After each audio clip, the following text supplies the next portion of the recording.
Gossage. I'm the executive director here at Houston Ballet. We are so pleased to have you here with us tonight for the Sylvia Dance Talks. Tonight we have a wonderful conversation focused on the villains in Stanton Welch's Sylvia, which runs February 26th through March 8th, so next week opening. Tonight we have the wonderful Kelly Gilson, who is our general manager, who will be moderating the conversation. Kelly has been with Houston Ballet for more than 10 years and plays a pivotal role in managing all of our artistic logistics. These are things you don't always see behind the scenes, so it will be nice to get a chance to hear from her. She brings a real passion to the work that she does for Houston Ballet. So thank you, Kelly, for leading this discussion, and thank you so much to our amazing dancers. This is a real treat for all of you to have them here. Thank you again, all of you, for being here tonight. It is because of your support that we are able to bring works like Sylvia to life in such an amazing way at the Wortham Theater. So you support our artists and you continue to allow us to share the power of dance with our shared community. So thank you so much and enjoy. Thank you, Sonia. I'm so pleased to be here tonight to talk with you about this very interesting topic. But before we start, I just wanted to give a quick reminder that if you do have a cell phone, a smartwatch, anything that might beep or make noise during our talk tonight, to please go ahead and silence that. And if you do need to step out at any time, there are exits behind the seats on either side that you can feel free to use those. We're going to have a discussion for about 45 minutes tonight, and then we'll leave some time at the end for any questions that you might have about villains, about the work that we're doing, and the dancers in their preparations for Sylvia. So maybe start thinking about your questions. So let's get started. I'm going to introduce our panel, starting with Principal Harper Watters. Quick background, he's originally from Dover, New Hampshire. And after training at schools including Walnut Hill and Washington Ballet, he attended Houston Ballet Summer Intensives and joined HB2 in 2009. Entered the company as an apprentice in 2011 and was promoted to principal in March of last year. Next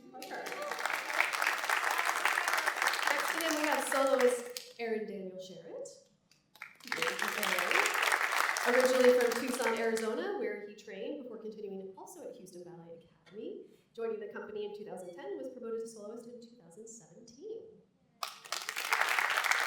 Next to Eric, we have our first soloist, Eric Best. Originally from Indianapolis, he trained at schools including Ellison Ballet, Debbie Allen Dance Academy, and also Houston Ballet Academy. Before joining Houston Ballet 2 in 2021, he joined the company the following year and was most recently promoted to first soloist last summer. Thank you, Eric. And last but certainly not least, soloist Alyssa Springer. Originally from Orange County, California, Alyssa trained at several schools across California, Houston Ballet Academy, and Houston Ballet 2 before entering the company in 2012 and becoming a soloist in 2019. Let's jump in. So we want to talk about Sylvia tonight, which is a full-length classical ballet, originally premiering in 1876. It's set to a beautiful dramatic score by Ballet. Many of you may have seen the version by Frederick Ashton that premiered in 1952. Tonight we're going to be talking about Stanton Welch's version of Sylvia, and for his reimagining, which premiered in 2019. He reshaped this ballet into an action-packed romantic comedy led by three strong women, Artemis, Psyche, and Sylvia. Each has their own love story and dramatic arc, and we shift between the mortal and divine worlds. But of course, with any heroine, there comes the villain. So in this production, each of our three heroines intersect with a villain or two. Tonight we're going to speak with the dancers who bring these complex characters to life, how their dark stories intertwine with our heroines, and what it takes to tap into the villainous mindset. So let's channel the dark side and dig into these compelling antagonists. And we're going to go story by story. So first we're going to start with the villain of Artemis. And that is going to be Eric Sharratt as Althus. So, Artemis, oh sorry, am I right? That's Apollo. I skipped to Sylvia. Rewind. Apollo, Harper Watters, who originated the role in 2019. So Artemis is the goddess of hunting, the daughter of Zeus and Leto, and twin sister to Apollo, who also happens to be this main villain that we're going to talk about tonight. So you originated the role of Apollo. Can you tell us about Artemis and Apollo's relationship, and how does he become the villain in her story? Can you hear me? Yes. Okay. So, like you were saying, Apollo is the son of Zeus, and he is a twin to Artemis, and he's also a spoiled brat, I think. And I think his biggest weakness is probably his pride, and I think that in mythology, I think that there's a lot of opposition to who they are and what they represent, but I think Stanton really focuses on the emotional elements of their opposition, which is clearly shown in what they represent and how they act, and I think that as the audience sees, that's where the sort of, for lack of a better term, good versus evil comes in. You sort of feel for Artemis, and you do not feel for Apollo. Although I do think that Stanton sort of pulls on emotions like jealousy and maybe manipulation or a little bit of rage that I think that at times we can relate to. It just so happens that Apollo does it in a very dramatic and intense way, because, like I was saying, his biggest flaw, I think, is pride, and he is so rooted in his certainty that he lacks compassion. And so he, being a son of Zeus, he's at the top of the hierarchy in the gods, world of the gods, and I think he just wants to maintain that. And I think that because Artemis has her army, she's a leader, that's kind of like her thing. And this is all, just my interpretation. I feel like the most Greek thing I've done was like go to Nikos. But it's really good. But yeah, so she has her army, and I think that he just wants to protect his position of power. And he understands that Zeus, he has to be nice to him and abide by his rules, but because he wants to maintain that power, the second that he starts to see Artemis have a relationship with Orion, I think that he feels threatened by it, and I think he just wants to maintain that order and structure that he has. And so, I don't know if we're doing spoilers tonight, but spoiler alerts, it's going to happen. So, because he feels threatened, he then sort of orchestrates an intense manipulation to get his way. You can say it. I know what you're thinking. Yes, so he decides to trick one of the nymphs in Artemis's army, puts her under a spell, and has her say that she has been wounded and injured, and in kind of a frantic way, she's pointing to where this person or thing who hurt her is, and Artemis ends up shooting, and it ends up being Orion. And so, yes, I just think that it's Stanton really, like I was saying about emotion, I think that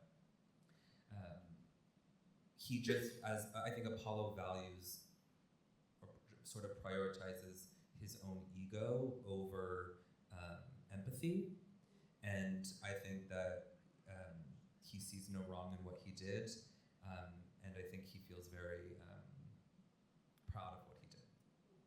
Definitely takes sibling rivalry to a new level between the two of them, and I liked your description about the sense of power. But do you think, towards the end of the ballet, there's sort of a culmination, they have a fight, do you think his relationship with Artemis changes at any point throughout the ballet?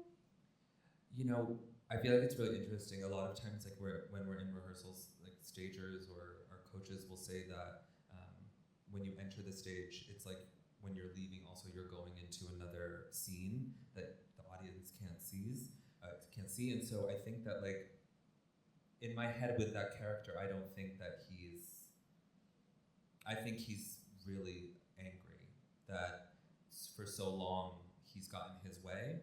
And I think the last scene of the ballet is really powerful. You see the family walk into the final space and scene, and I sort of play it where it's like, I've gotten my way, here we are, the family keep moving forward, but Artemis actually works up the courage to challenge him, and they have this big duel.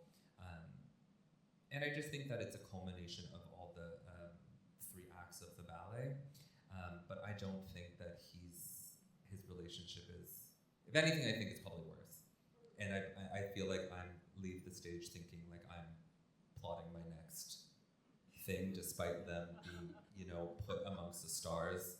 I'm probably thinking like, how do I tear the universe down? That's in the spin-off. Yes, For Apollo. That's part 2, when we each get our own ballet. But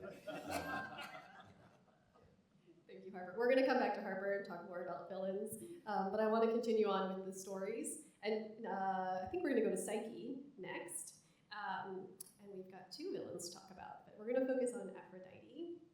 And Psyche is our only mortal heroine, but she becomes entangled in this world of gods and goddesses through Aphrodite and also through Eros. So Alyssa, who originated the role of Aphrodite in 2019, is Psyche's, we'll call her, main antagonist.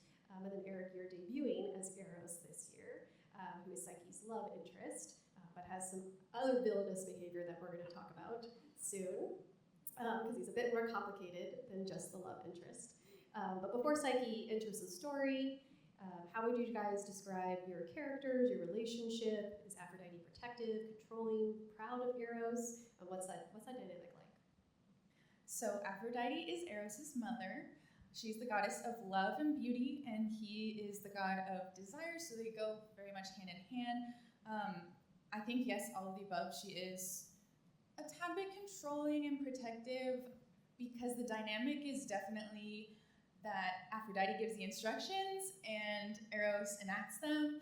Eros also is known by the name Cupid, so if you know Cupid and his bow, he will shoot the arrow of desire where Aphrodite tells him to. So did you have anything to add? Yeah, I guess about their relationship and how they interact. With Eros, he's in the beginning, he's kind of a man-child and wants to get his way. He pouts a lot. He'll manipulate people to get what he wants, just like a lot of these other characters. And he I feel like he kind of ignores his, duties.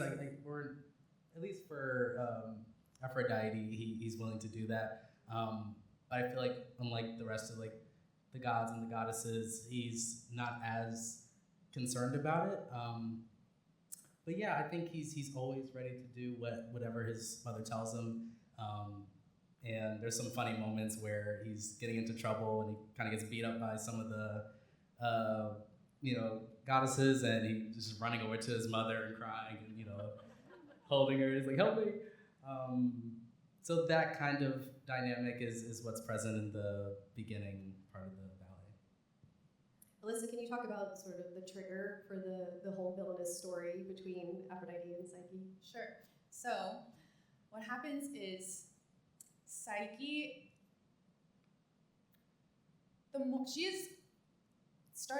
she starts to be worshipped and compared to Aphrodite because she is so beautiful. And so Aphrodite is very vain and vindictive. This angers her. She's jealous. And so she instructs Eros to get rid of her. And what adds fuel to the fire that he disobeys this order is that not only does he not get rid of her, it's because he falls in love with her. So this does not go well with Aphrodite, and she devises a whole scheme of her own to get what she wants, because that is her main motivation. Aphrodite must get what she wants, and then she'll be happy. So, yes.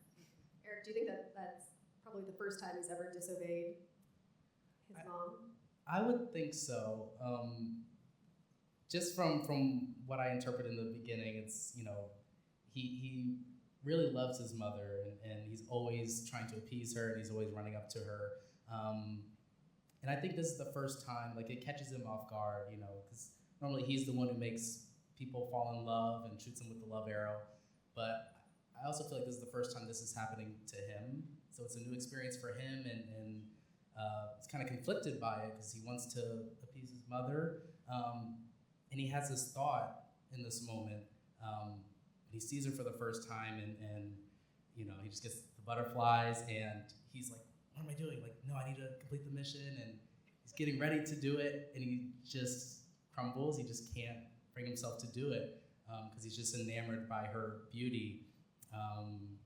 And yeah, so it makes things complicated, especially with Psyche being a human, and he's a god, so he has to kind of disguise himself so she doesn't know who he truly is, and you know, tries to go through with it, and he meets with her, and they kind of fall in love, and he has this moment where they want to know who he is, and he's kind of stopping him, and he's like, we can be together, I want to be with you, but you can't take off my disguise. This is the one thing you can't do. And then, of course, you know, as the ballet goes on, you see what starts to happen with that, why that's such an issue. Drama ensues.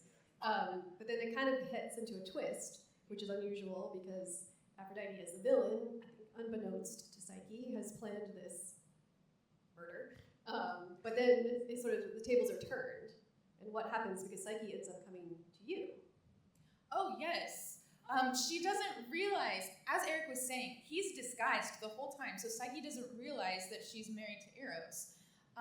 Spoiler alert. When she, we're gonna have she spoilers. ends up taking off his. Also, this is Greek mythology, so you can look it up on Google, and it's been here for thousands of years. So she does take off his disguise, and he has to leave because that was the one thing that he said she could not do. So, as the goddess of love, Psyche appeals to Aphrodite, can you please help me? This is what happened. So it kind of just falls into her lap that now she can take matters into her own hands and enact the instructions that Eros failed to do. So yes, were you going to touch on what her task is? To the underworld? To the underworld, yes. Aphrodite chooses something she thinks Psyche can't possibly succeed in because Psyche is immortal, and so Aphrodite sends her to the underworld to retrieve a box, which, again, her one instruction is do not open the box, but as we saw from the previous instruction from Eros, she's not very good at listening to that. But yes, like I said, she chose the one thing she thought Psyche could not complete, literally to go through hell. No mortal has come back. And actually, Psyche does open the box. But I think, I feel like I'm getting ahead of myself. I don't want to say too much. Too much spoiler. It's okay. Okay. But we can keep something secret if you want. Okay, well, I just know what your next question is going to be already. Well, you could go ahead and answer. Okay.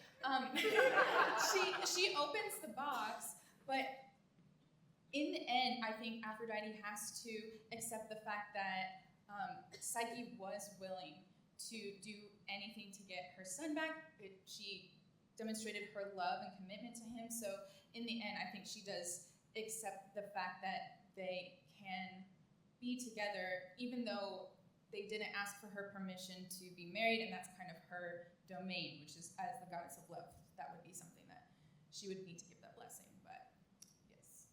Do you think when she sends Psyche down that it's a punishment for Psyche or sort of a controlling action towards Eros? That is a good question, and I think it's probably a bit of both. Because like we said before, I think it's the first time that Eros has not obeyed what she's asked him to do.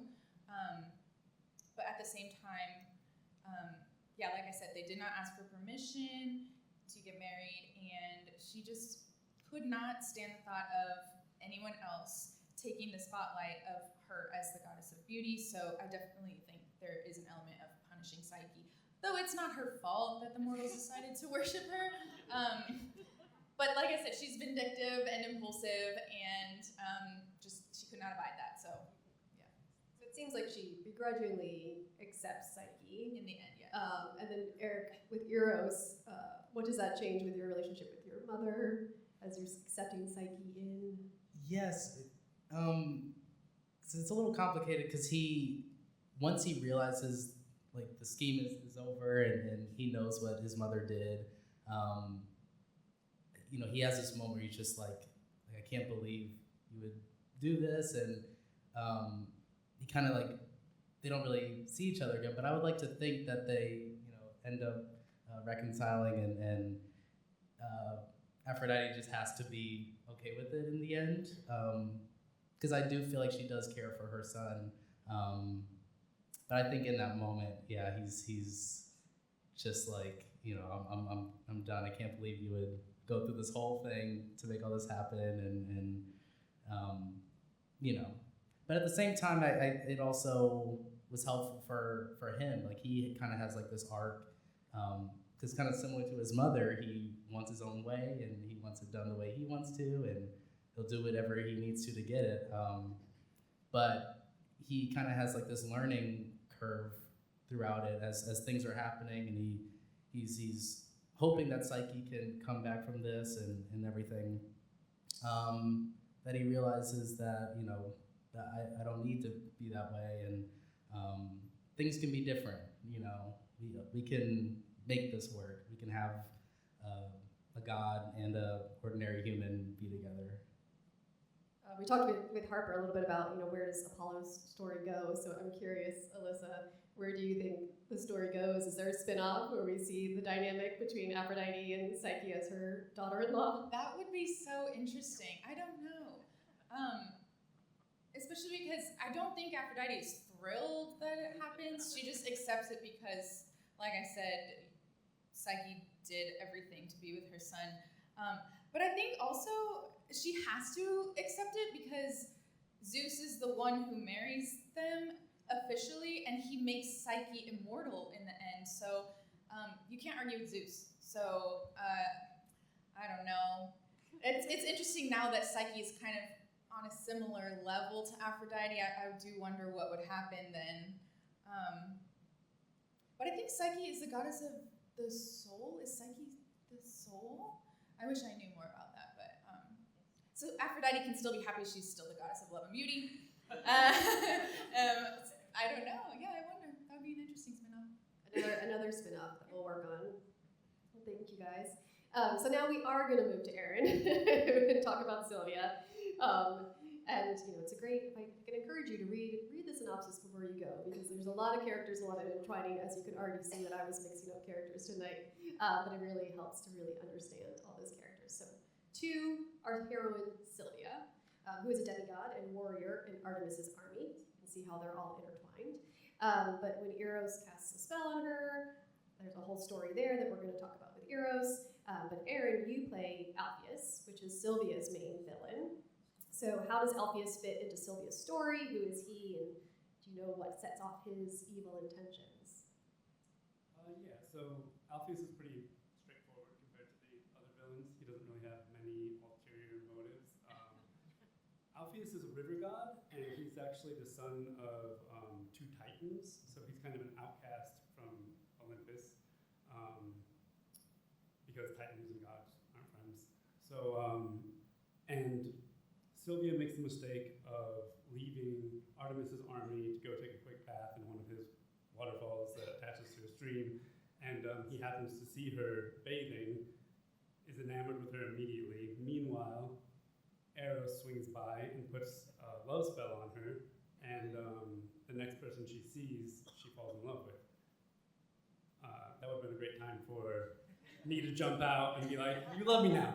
But he doesn't do that. Althus doesn't do that. So she then sees the shepherd, which that's his name. That's all we know him by is the shepherd.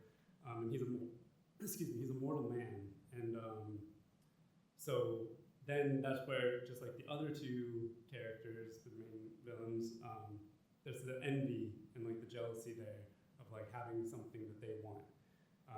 So that's kind of what sets Althus off on his scheming to get Sylvia. Is he falls like in love with her, or at least like is enamored by her. And so he goes and he gathers his river gang, and that's what they're called in the ballet. I don't know. They're his minions. They're kind of like lizardy, slimy people. They live in the rivers with Althus, and we go and we attack Sylvia, beat the shepherd, and take her to our lair. So yeah, pretty straightforward villain. Just he wants something and he tries to just by force take it. So yeah.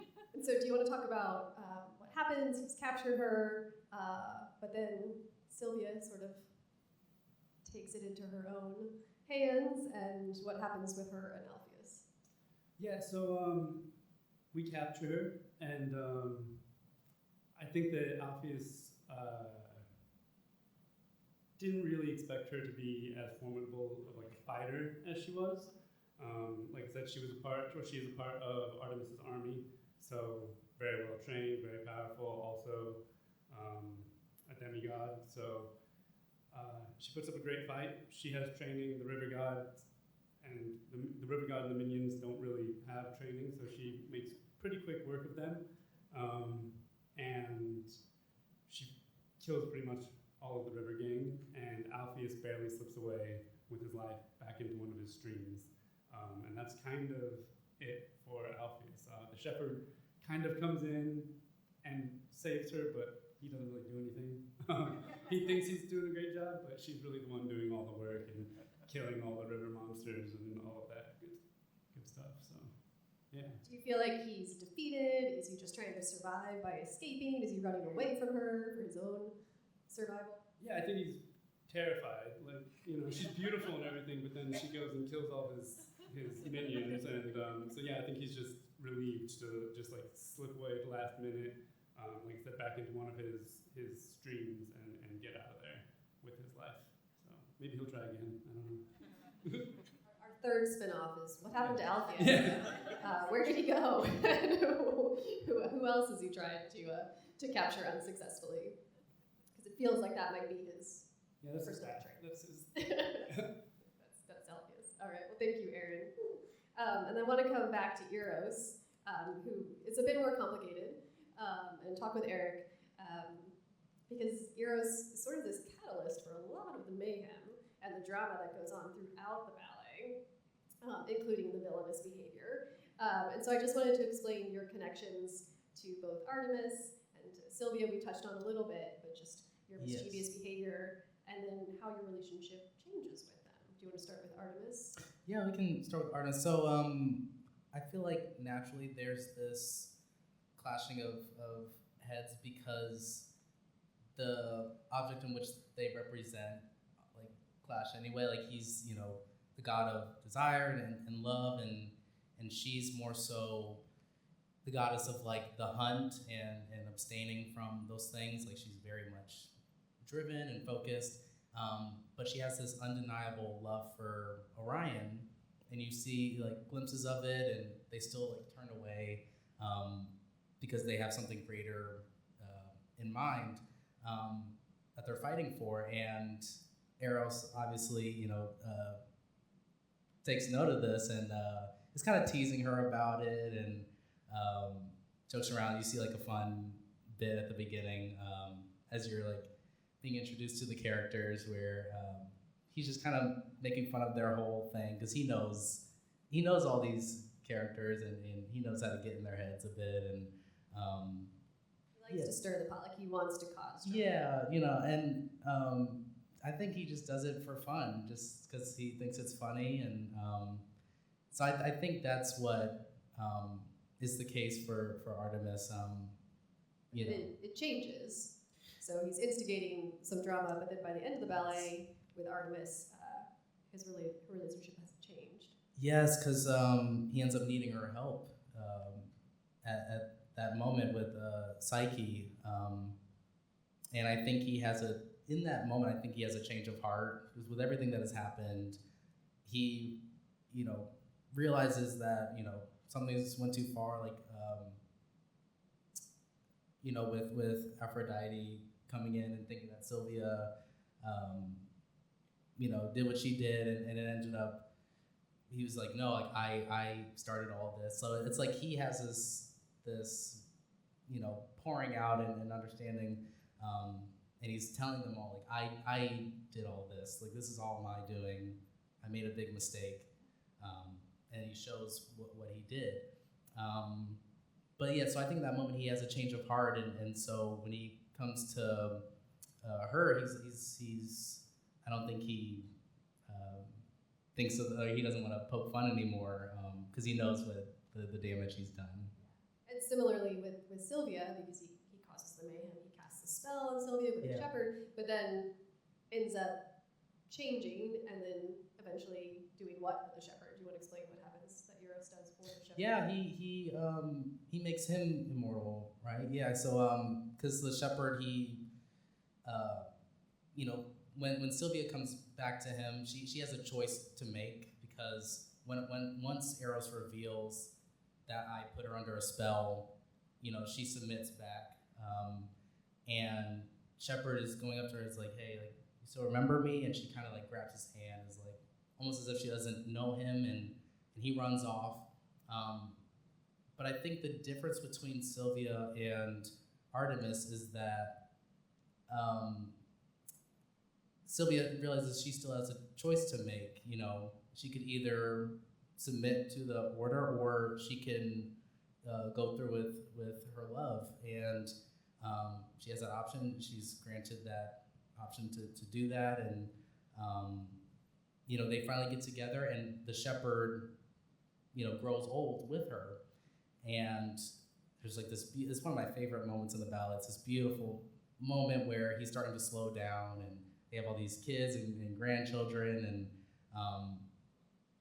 and she's still young. She's as if nothing changed for her. But then Eros comes in, and he's like, I'm going to make this work for you. Like, I've had a change of heart. Instead of messing with people and manipulating people, I'm going to help people. And so he makes Shepherd immortal. He comes back, and he's young again, and there's this big celebration. So yeah.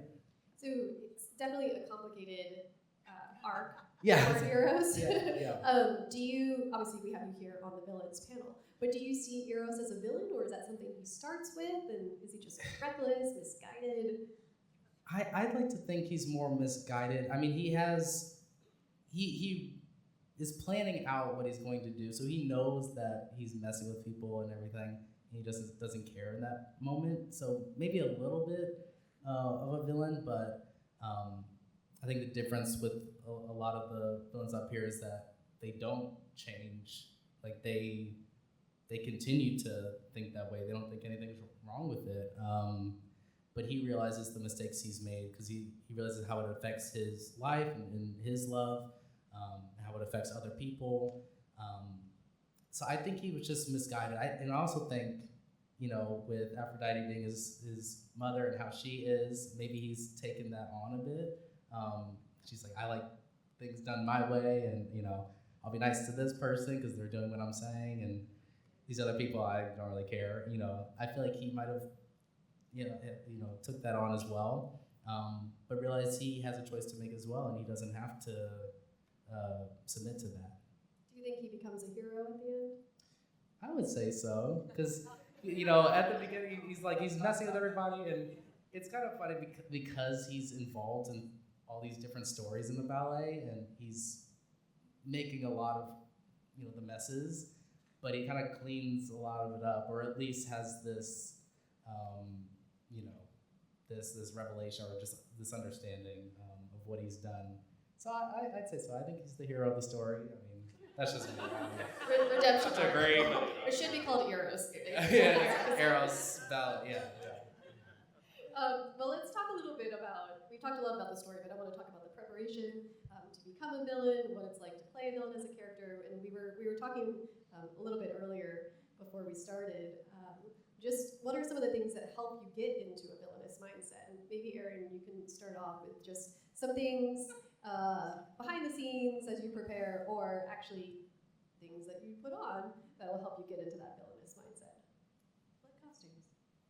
Yeah, costumes always help a ton, but obviously you have to put that in front of the artistic staff before you ever get to put a costume on. You need to show them that you're in the right mindset and portraying the character correctly. So I always just try to, when I portray a villain, make my eyes kind of as like crazy looking as I can,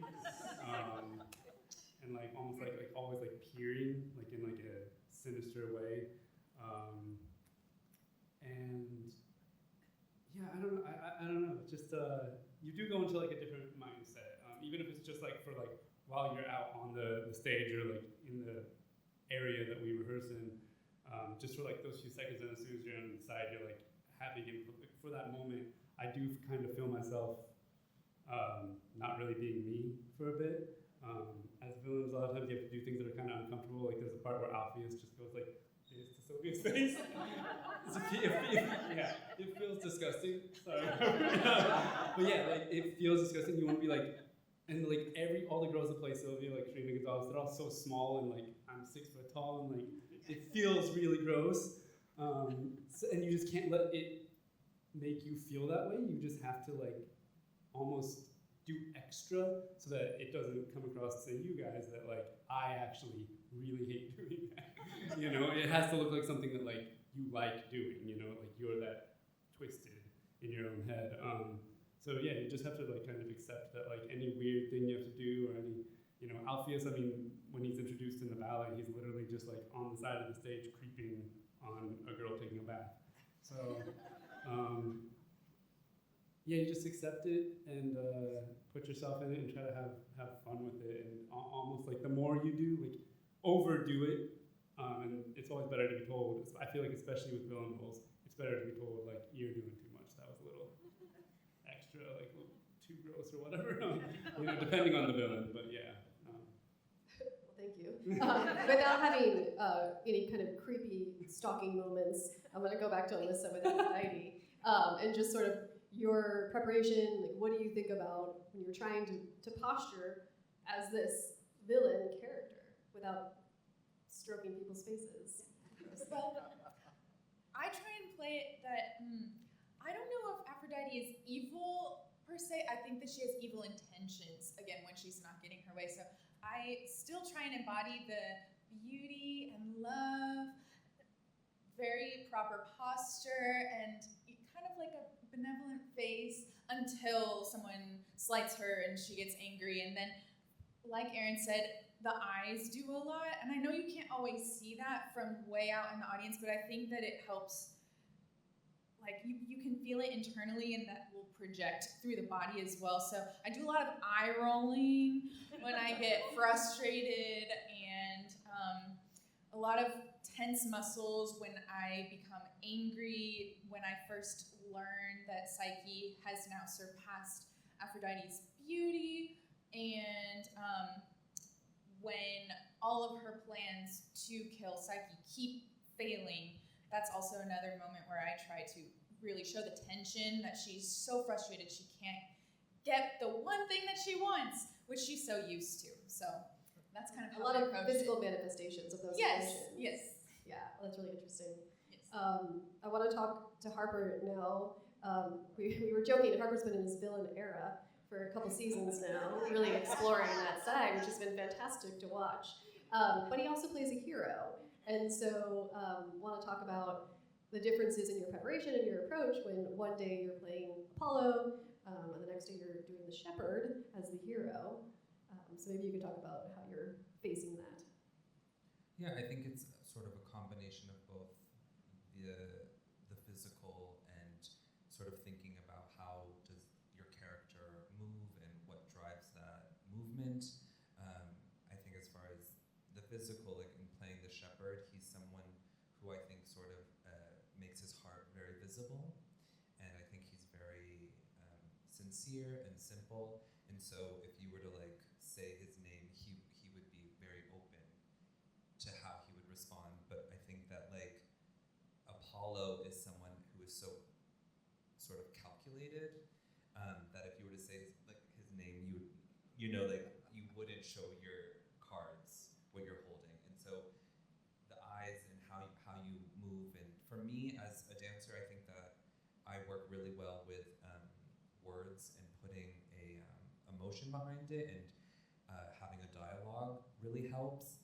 I was sort of thinking though, as listening to all the villains speak and understanding that this role was created on me, I was like, am I displaying qualities of this? And it's like, I remember the creation of it, like when you're learning steps, it's really about the steps, and you hit your marks and you do this, and then I think the amazing thing about what we do and as dancers and as artists is that we then take those steps and have to like tell a story and put intention behind it. And I feel like understanding what I was wanting to say and how I was trying to be part of the puzzle piece, I think giving myself cues of like, okay, jealousy, rage, but you don't want to be too loud with your movement, so how do you make it poignant, how do you make it believable, and so then you start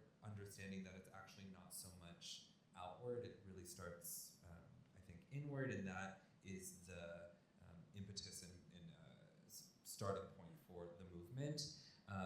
And I think that like it's like something that you I was going to say you understand over a long period of time, but Eric is quite young and has learned it very quickly. But I think it's like you train hours and hours and hours perfecting these steps, and you say, oh well, I did the arabesque or I did the turn, and then sort of realizing, oh, that's a vehicle for something, is sort of for me it was difficult to kind of navigate, and I do think it's something that is really incredible about the work we do here is that it is used as something greater, and so I try to use that with whatever sort of character I'm doing, whether it's good or very, very evil. Well, speaking of evil characters, just for everyone, is there an evil or villainous character that you performed that really resonated with you, or do you have a dream villain that you would want to play? If you could play any villain, no matter what boundaries there were, dream ballet villain. Or, I mean, there's been several. Like Harper and I were talking about Mermaid, and a couple of all your villain eras right now. Aaron's played several. I think this is Eric's first villain. Yeah. Yeah, because we were talking just before a little bit of like trying to figure out if Puck from Midsummer is a villain or. And are there different levels of villain? There's different levels. Like, is there mischievous or Yeah, because honestly, Puck is pretty similar to Eros. I feel like this just playing around and messing everything up. I think, but yeah, I don't know. I guess so. Yeah, there could be levels of villainous in here. For But sure. are there dream ballet villains for any of you that you'd want to play?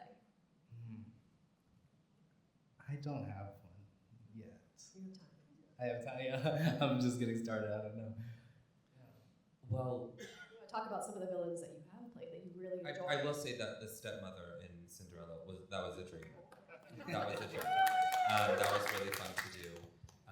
But I mean, going back to what I just was saying, I thought that it was going to be so easy, and I was like, oh, that's me.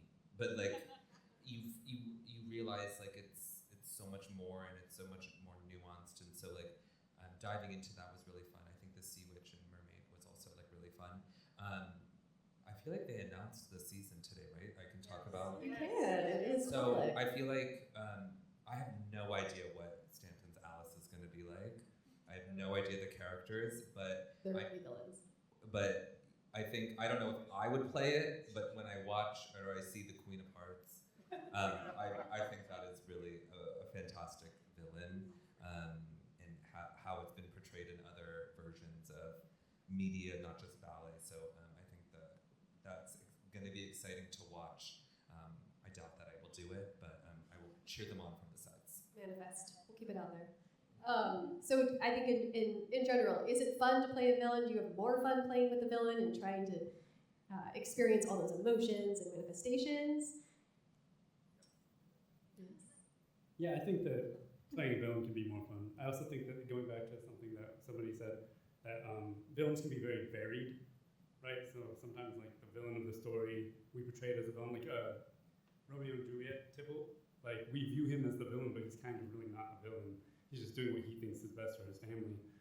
That was my favorite villain to play because of that fact. Like you can look at it from his view, and Romeo and Juliet are the villains because they're the ones that actually tear families apart and cause everything to crumble around them. So yeah, villains tend to be much more varied than the protagonists. You know, every prince is a prince, even though there are like slight differences to them. Nutcracker Prince, Sleeping Beauty Prince, Swan Lake Prince, they're all similar. They like Beauty and Sleeping Beauty, Sleeping Beauty and Swan Lake, they have like a moment where they're longing, and then they have the moment where they're in deep love, and then there's this slight struggle at some point in the story. Whereas villains, they seem to normally have more nuance and motives. You know, every villain has like a slightly different motive, it seems like. So yeah, I think that makes playing a villain a lot of fun, is because it's much more varied, and your approach can vary just as much. Whereas, like I said, playing a prince, playing a princess, playing a fairy, kind of you approach them and then you do little tweaks to them, but it's not quite the same as what you get to do with the villain. And you raise an interesting point too, like when you talk about Tybalt or when you talk about Caraboss. Are they really a villain, or is it just that's the way their story's been told? Is there a whole other story that we've missed on that? We don't know. That's more spin-offs. We have so many spin-offs to talk to Stan about creating in upcoming seasons. Well, I want to spend some time, unless there's any last-minute thoughts, I want to spend some time talking with the audience and giving a chance to ask any questions about villains or about Sylvia and the characters and the story, or any kind of questions about the prep. I'm giving you lots of prompts here, preparations to become a villain. So don't be shy, or I'll start asking questions.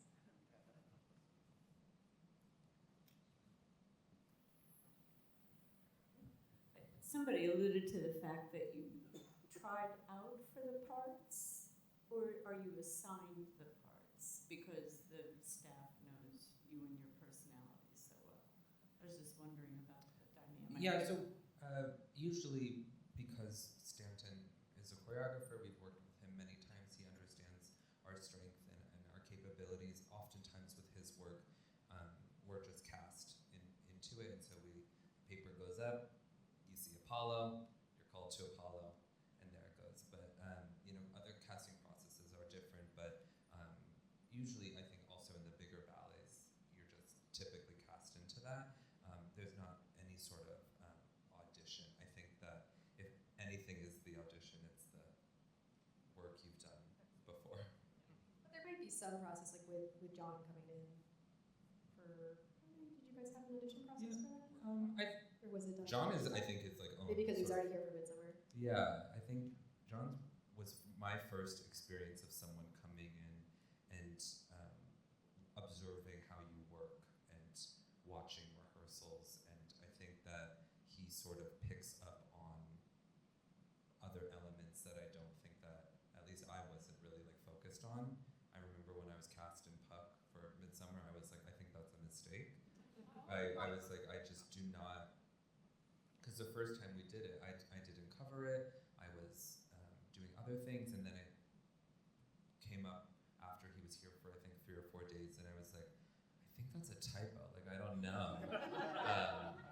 And then quickly diving into Puck, I was like, oh no, that's me. So he really, I think he really picks up on other sort of qualities and things. I have a follow-up question. When the casting for Apollo went up, you didn't know, in the creation, we didn't know the ballet, so you didn't know it was a villain.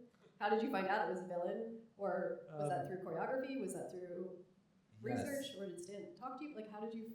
Well, what's really funny, I think, is that when I first saw it, I don't know if you're familiar with the Balanchine Ballet Apollo, which I was like, oh. I'm going to be like giving this like aspirational, learn from the muses type, ascension. I give like descension in as Apollo. Actually, the first scene that we learned was the opening of the ballet, and he gave sort of a brief synopsis, and I learned that we were siblings, because the first scene is us shooting, Artemis and I shooting in war, this army that's attacking us. And so I learned that it was a sister, and that he sort of spoke about where the scene was going and how jealousy would come to play, and to have this sort of combative rivalry. And so that sort of sparked my interest. And so as more of the choreography was developed, I sort of leaned into that, and it's been something really fun to develop each time it comes back.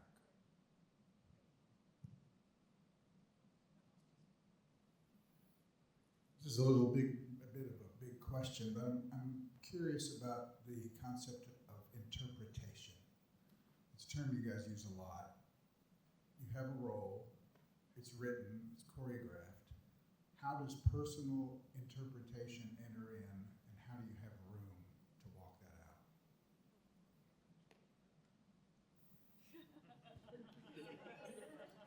It's a big question. I think you could also talk about your personal interpretation. So some of you originated roles, and then some of you got to see somebody else originate the role. And did your interpretation change over time for Aphrodite or Apollo? Or for Althus, was that Ian the first time?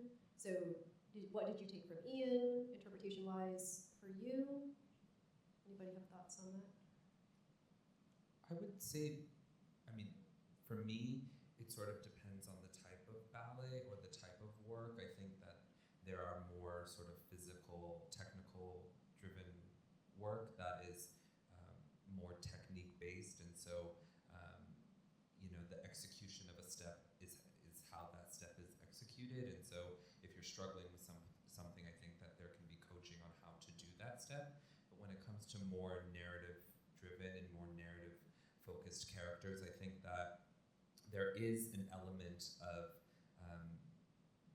you have to tell the story, and what you have to do has to read to the audience, and it has to be feel authentic. And I think that there are similarities perhaps that can be discovered where you do it like someone else, but also in rehearsing and kind of diving into the character, you might figure out that how you walk or how you do this gesture or how you interpret the reaction of your partner is different than the original couple or different than the original pair. And I think that, without getting too woo-woo about this, I do think that that's the beautiful thing about what we do, and so that we're not recycling, vulnerability in a sense. So, but I do think that there is something that it's hard. I think I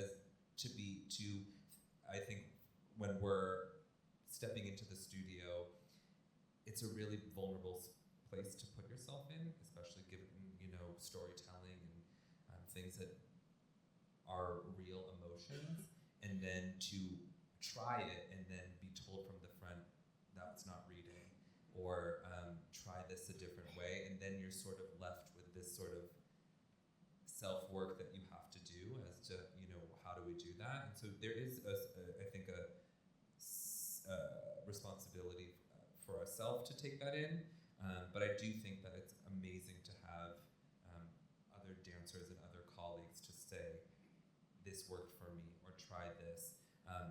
And then you start to, I think, realize that actually, sometimes just how you gesture actually dictates something that wasn't reading and makes the emotion feel more real or authentic. And but it is this sort of dance of make it readable and understandable, but also authentic.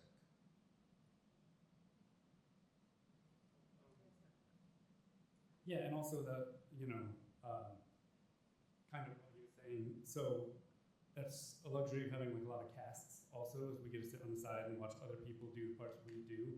So sometimes you'll watch them do something, you'll be like, I wouldn't do that. And then there's other times you watch them do something, you're like, oh, I'm gonna steal that, that reads really well. Something like that, So also going back to the main question, just being able to tweak things, that's what I was my point was about playing a villain, is you get certain roles, like Harper was saying, you have more freedom to make your own. than other roles. It's like everyone's gonna do Nutcracker Prince generally the same, right? You're like the pinnacle of being like a little girl's dream prince. Like there's not much variability there. But being a villain or being a more complicated character in general, you can really try to make it your own. Like how would I feel in that position? Like how would I? So yeah, but also just like I was saying, a lot of it is just like having people telling you that's not working, that doesn't read well. It comes from the front of the room, it comes from friends on the side of the room watching you do it sometimes, or sometimes it's somebody recorded you do it or something like that, and then you watch the video and you're like, hated that, you know. So yeah, that's where a lot of that kind of comes from. If that answers the question any better. Your interpretation is an exploration in itself, using some of the resources that you have at your disposal, but also the feedback and just trying. And it's a side note for myself, it's fascinating, I find as an audience member to watch different casts, and I highly encourage you if you're able, because you can see a different interpretation. It's going to read the same way, and the steps might be exactly the same, but the nuances are different, and I think that makes ballet exciting. Any other questions? Anybody in the audience have a dream villain they would like to play? Ballet villain?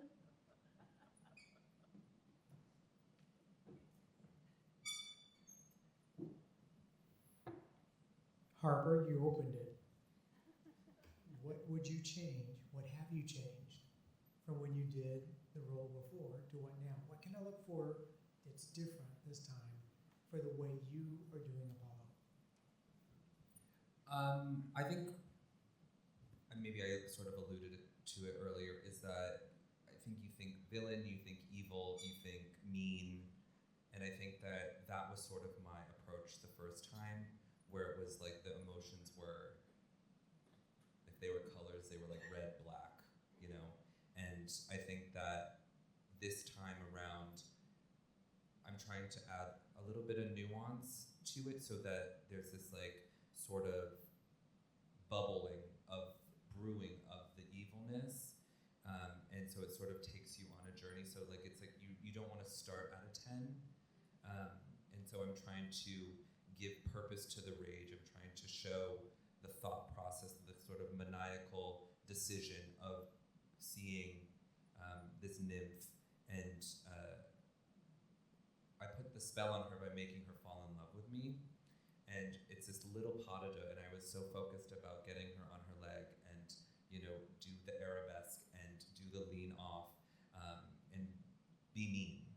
But I think that there's something to add layers to it of how do I flirt with her with my eyes to make someone fall in love with me, which is even more evil of a twist than just rage. To show that I would, you know, play with someone's heart to get what I want and then dispose of them, which I do in the ballet. So I think, you know, just adding levels to the character and more complexity, I think, makes it so that you really feel almost like you feel even more sorry for Artemis by understanding how evil I was. Should we do one more question? Burning question?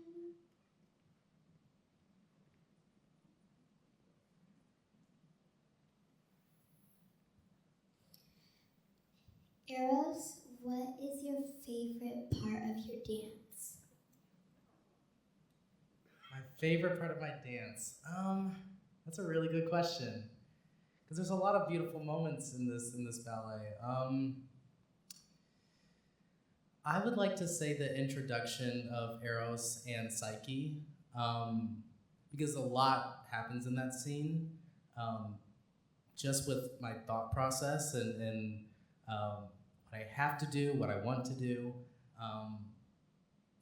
I just love that moment. It's like I come in, like, you know, guns a-blazing. I'm ready to, you know, complete my mission and kill Psyche. So I like how there's like a resolution already. There's already, you know, a roundedness in the scene of me coming in, focused, but completely just, falling in love with this girl and struggling with that and going back and forth, like, no, I shouldn't, but then I commit to it anyway. And I just feel like a lot of their story is told in that one scene, and it's a lot of fun to do.